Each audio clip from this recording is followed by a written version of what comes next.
إذا وقعت الواقعة. Salam alaikum, chers auditeurs, bienvenue sur cette nouvelle vidéo. Aujourd'hui, nous allons parler de la pharmacie, de cette médecine prophétique. Nous savons que la pharmacie, c'est l'environnement, le lieu où nous pouvons trouver toutes sortes de médicaments relatifs aux diverses maladies que la population humaine ou encore les créatures sur la terre ont besoin pour leur guérison, leur satisfaction et leur équilibre. Cette pharmacie est le Coran Karim, le livre glorieux de notre Créateur Allah Azza wa Jal. Sachons tous et toutes que le Coran est une pharmacie à l'intérieur de laquelle nous trouvons une diversité de chapitres, de versets qui ont des valeurs médicinales et qui ont des valeurs de guérison sur les maladies diverses. Cette pharmacie, le prophète l'a rappelé dans ses récits que ce Coran est une pharmacie. Et notre Seigneur, comme référent, nous dit: j'aime faire descendre sur ce livre ce qui représente une guérison et une miséricorde pour tous ceux qui croient. Pour convaincre des créatures dans l'univers, plus particulièrement ce qui concerne notre médecine, dont les djinns, pour convertir des créatures dans l'univers, de quitter le mal afin de devenir des croyants, des soumis, le Coran nous donne des opportunités à travers sa diversité de chapitres, de versets qui ont des arguments solides. Alors, à travers tous ces bienfaits, ces miséricordes de la part de notre Créateur, nous avons pu développer ce que nous avons appelé le langage coranique. Le langage coranique est le thème de notre vidéo. Pour en savoir plus, restez avec nous. الرحمن علم القرآن خلق الإنسان علمه البيان. Le langage coranique est le fait de faire correspondre des chapitres ou des versets du livre sacré à tout ce que nous avons besoin de réaliser, à tout ce que nous avons besoin ou à tous ceux que nous avons besoin de convaincre.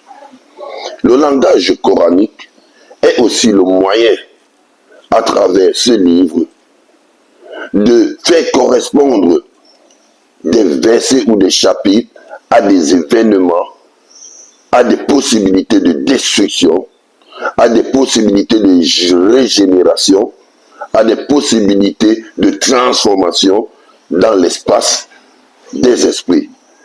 Généralement, les gens appellent l'espace des djinns, mais il faut savoir que nous n'avons qu'un seul monde.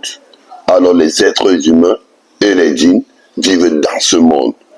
Puisque nous n'avons pas la possibilité tous, par la miséricorde de Dieu, de le voir, alors nous croyons qu'ils ont un monde et nous avons un autre.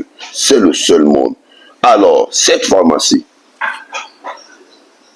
nous a permis de comprendre aujourd'hui que la parole de l'être humain dans l'espace des djinns, ou alors la parole des êtres humains auprès des djinns, lorsque cette parole est assistée par la foi, la conviction en Dieu, cette parole est une réalité chez les djinns ou encore dans leur espace.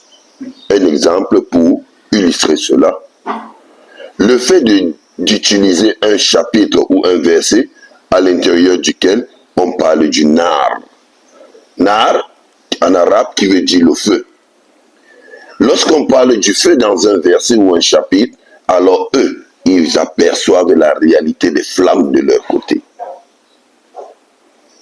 Par contre, la parole des esprits vis-à-vis des êtres humains ou encore dans notre espace, si on doit utiliser l'expression espace, alors leur parole est comme subconscient, est comme une hallucination, est comme une pensée.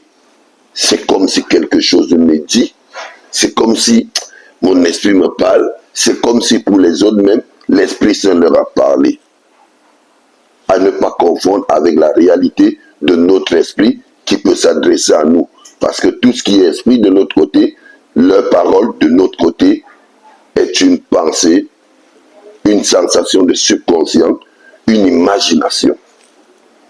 Alors cette pharmacie étant le moyen pour tous ceux qui pratiquent cette médecine d'agir dans cet espace des esprits avec conviction et certitude que tout cela se réalise par la miséricorde de Dieu, cette pharmacie aujourd'hui est la seule formule qui va sauver les êtres humains et les créatures de Dieu de l'emprise satanique vers les voies d'adoration jusqu'à la conclusion qui est l'accès au paradis.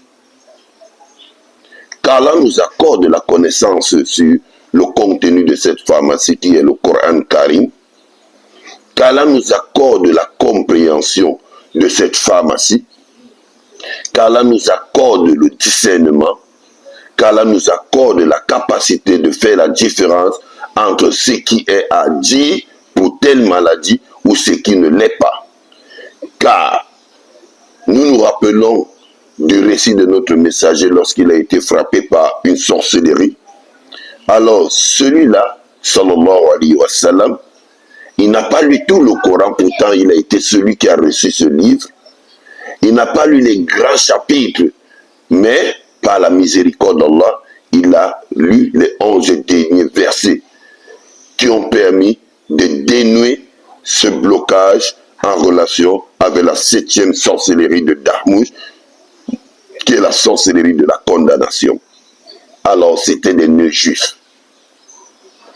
Donc, nous comprenons à travers ce récit, il ne suffit pas de mémoriser le Coran pour parler de Ruqya, mais il suffit de connaître son contenu et comprendre ce que c'est, l'importance de chaque verset ou de chaque chapitre et à quoi il fait référence dans le plan de la guérison. Que Dieu nous maintienne sur le droit chemin. Assalamu alaikum wa rahmatullahi wa barakatuh.